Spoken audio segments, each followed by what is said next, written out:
Have you been home shopping in the past year? You go online, you find a few homes you'd like to see, so you call your realtor to arrange a time to go see them. Yep, that's what home buyers have been doing since listings moved to the internet 15 years ago. But when you talk with your agent, today, you're told that those homes are already sold. Another buyer has already got them tied up. It's so frustrating. Today, you really have to track the supply and demand for homes so that you know just how aggressive and flexible you will need to be when it comes time to find a home to buy. Our report today will give you everything you need, including a better way to find the available homes online. I've included a link below to the current active listings in Tallahassee, sorted by price from high to low. As you scroll down below the very top of the market, take note of just how many of these properties are already under contract with buyers.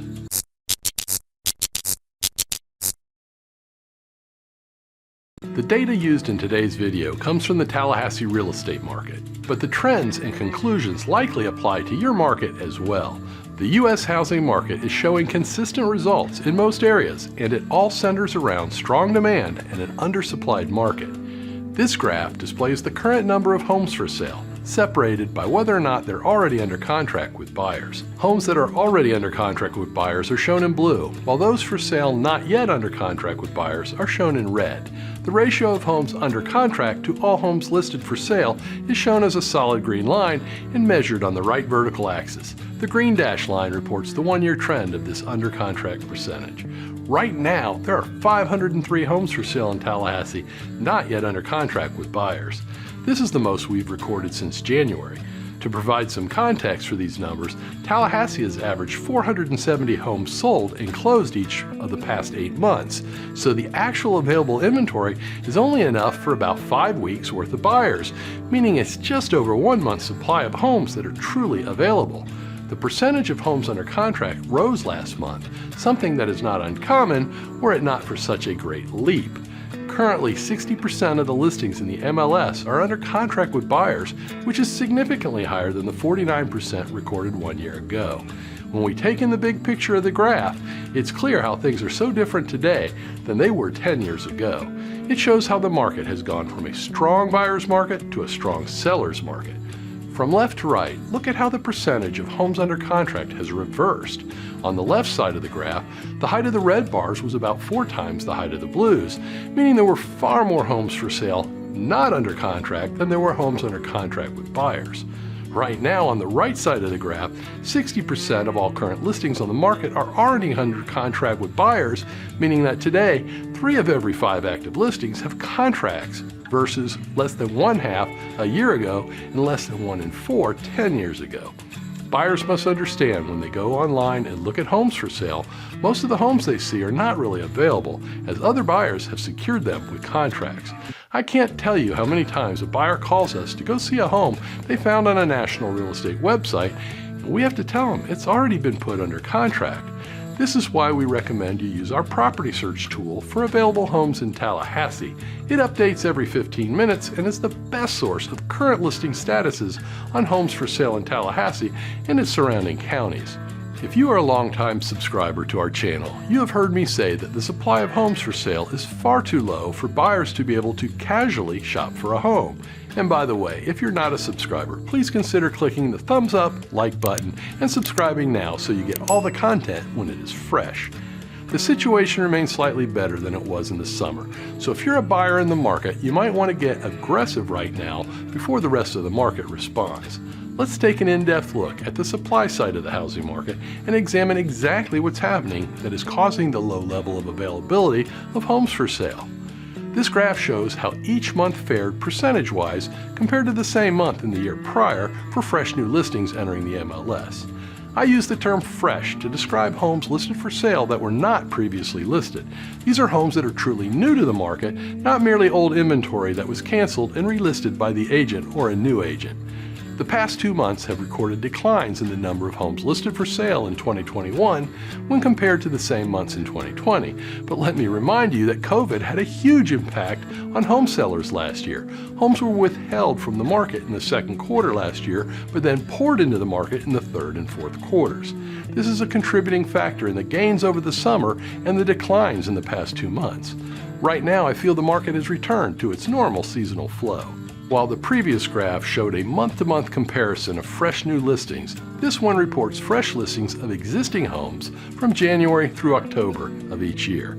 We see that the number of fresh, existing home listings has risen 9% in the first 10 months when compared to the same 10 months last year. So how does 2021 compare with the previous 7 years? 2021 now ranks at the top of the recent 8 years when ranking them by the number of fresh, existing listings entering the market. The housing market started the year with too few homes for sale, so even a healthy 9% rise in fresh existing home listings has done nothing to bring the balance to the market. And it won't in the future either. Existing listings have been added to the inventory, but the majority of these sellers become buyers, so the net effect in the market is low.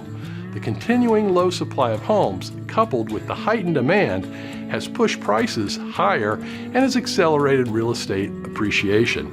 Existing listings have been added to the inventory, but the majority of these sellers become buyers, so the net effect in the market is low. The continuing low supply of homes, coupled with heightened demand, has pushed prices higher and has accelerated real estate appreciation to unhealthy levels. You might believe this is good news for sellers, as their homes are now worth more, but you also have to remember that most sellers are going to be buying another home in the same market with the same soaring prices and the same lack of inventory. Of course, the existing home sales market does not stand alone. We also need to examine what home builders have been doing. Similar to the previous graph that showed fresh listings for resale homes, this graph shows freshly listed new construction homes. The number of listings of new construction homes entering the market is just 60% of what was brought to the market last year. The 395 new construction listings are down 40% from the 654 new construction listings created through October last year. This low production level is the greatest contributor to our lack of inventory problem. Tallahassee needs local builders to produce more homes. With home builders producing homes at a lower rate, rapid appreciation has taken over the housing market. Last year's appreciation of 9.3% was nearly triple what we would expect in an average year, and this year's rate is currently annualized at more than 13%. At this point in time, I don't see this rate cooling very much next year, either, unless we see a major spike in mortgage interest rates. This graph plots new construction sales versus existing home sales annually from January 1991 through October 2021. The number of existing homes sold is shown in blue, while the number of new homes sold is shown in red. The gray line plots the new construction percentage share, while the dashed gray line plots its 10-year average. Back in the 1990s, builders were bringing more than 1,100 new homes per year to the market. In the next decade, the average was over 1,300 homes. The last decade saw that average decline by 67% to just 434 homes per year. Initially, the decline in new construction was just what the market needed, as the supply of homes was far above the level of demand, and it took years to consume all the extra homes. That correction was completed in 2016, and since then, we've needed normal building operations to ensue. With today's relative supply of homes for sale sitting near 3 months of supply, our inventory could easily be doubled, so builders today can comfortably permit another 1,000 homes on top of what's already permitted. You have to remember, while demand is high, it has been stifled by the lack of inventory, so having more homes in the past would have resulted in more sales. Slow production means that builders missed an opportunity to sell an additional several thousand homes over the past 5 years. That void that these missing new construction homes did not fill has created a lopsided market with home values going out of control. So let me make this clear.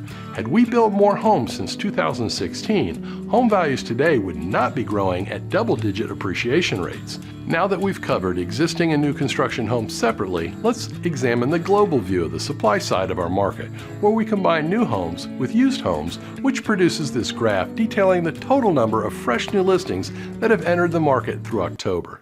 This graph merges the supply of homes found in the previous graphs. The combination of builder homes and existing homes has 2021 ranked number 1 of the past 8 years for new inventory entering the housing market.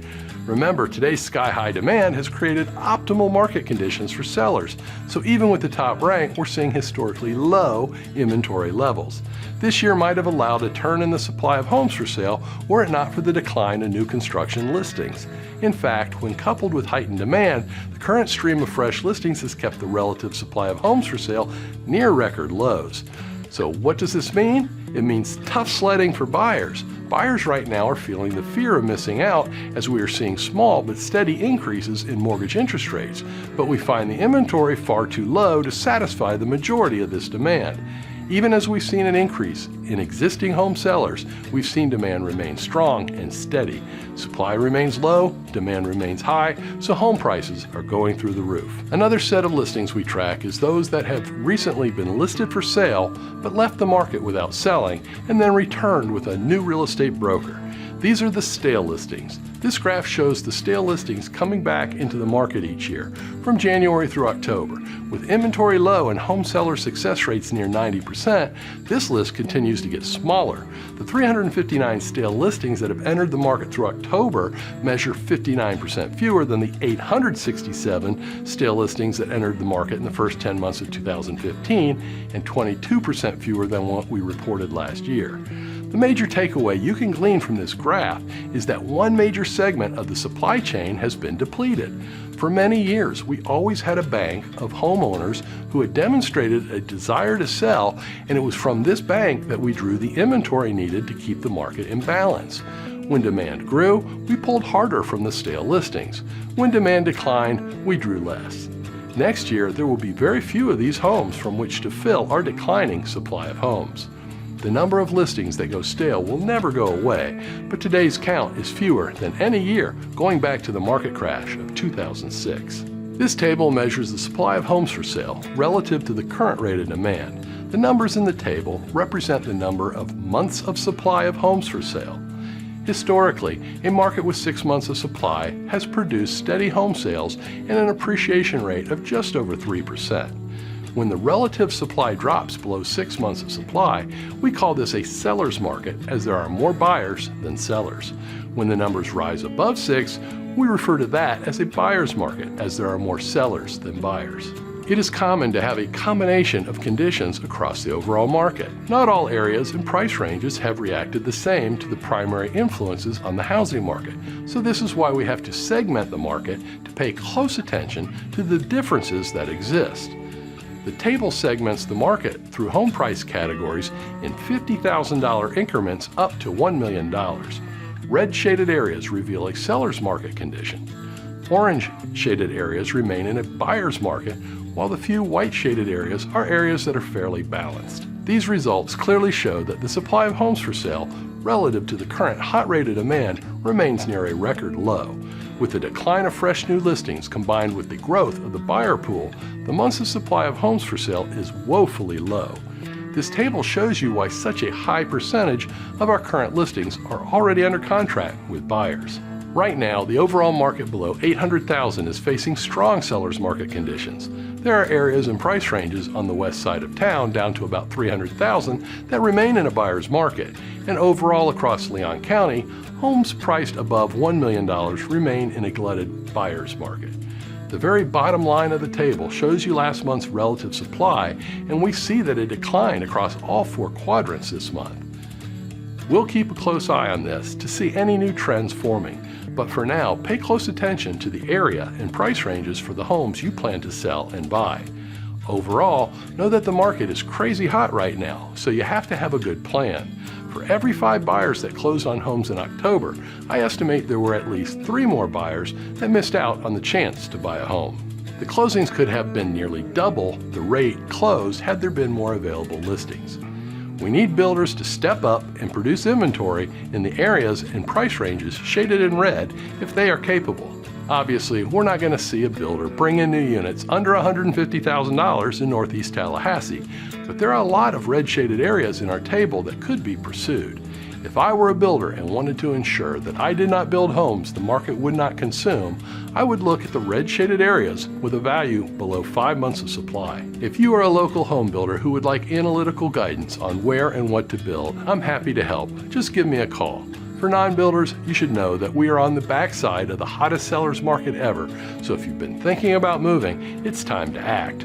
Right now, mortgage interest rates remain very low, resulting in sky-high demand for your home. Rising rates are gradually reducing demand, so as time goes by, there will be fewer buyers for your home.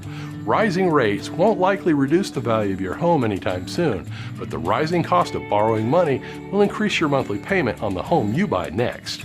If you plan on buying a home after you sell your current one, take advantage of low mortgage interest rates, or just take advantage of the strong demand that these low rates have created. One day in the future, you will look back at 2021 as the last chance ever to get a home at these low prices and financed with 3% mortgage interest rates.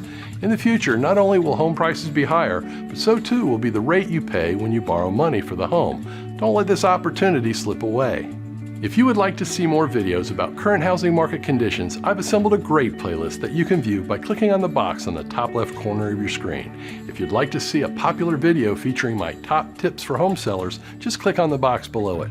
Please remember to like this video, check out the links below it, and subscribe to our channel so that you never miss anything.